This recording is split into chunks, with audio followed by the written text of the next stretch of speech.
Chapter 2 Lesson 1. The rich don't work for money, so what do we do to make money? Mike asked. I don't know, I said. But do you want to be my partner?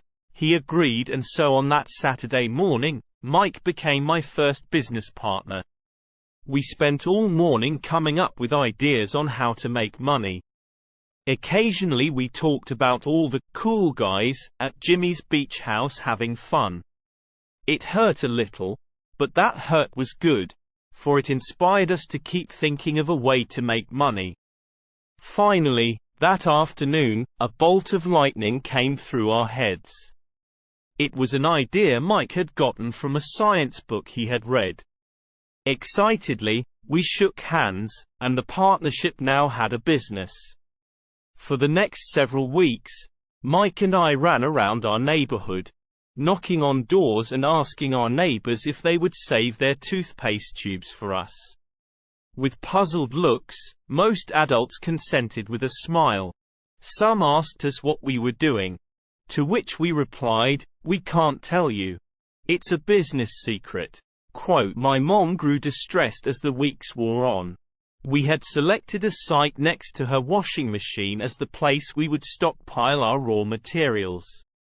In a brown cardboard box that one time held catsup bottles, our little pile of used toothpaste tubes began to grow. Finally my mom put her foot down. The sight of her neighbor's messy, crumpled used toothpaste tubes had gotten to her. "What are you boys doing?" she asked. "And I don't want to hear again that it's a business secret. Do something with this mess or I'm going to throw it out." Mike and I pleaded and begged, explaining that we would soon have enough and then we would begin production.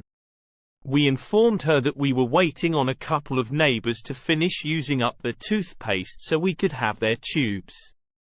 Mom granted us a 1-week extension. The date to begin production was moved up. The pressure was on. My first partnership was already being threatened with an eviction notice from our warehouse space. By my own mom. It became Mike's job to tell the neighbors to quickly use up the toothpaste, saying the dentist wanted them to brush more often anyway. I began to put together the production line. One day my dad drove up with a friend to see two 9-year-old boys in the driveway with a production line operating at full speed. There was fine white powder everywhere. On a long table were small milk cartons from school, and our family's hibachi grill was glowing with red-hot coals at maximum heat.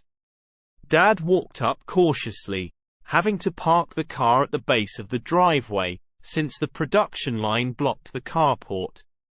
As he and his friend got closer, they saw a steel pot sitting on top of the coals, with the toothpaste tubes being melted down. In those days, toothpaste did not come in plastic tubes. The tubes were made of lead, so once the paint was burned off, the tubes were dropped in the small steel pot, melted until they became liquid, and with my mom's pot holders we were pouring the lead through a small hole in the top of the milk cartons.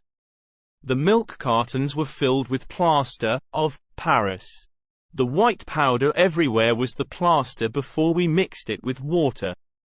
In my haste, I had knocked the bag over, and the entire area looked like it had been hit by a snowstorm. The milk cartons were the outer containers for plaster of Paris molds.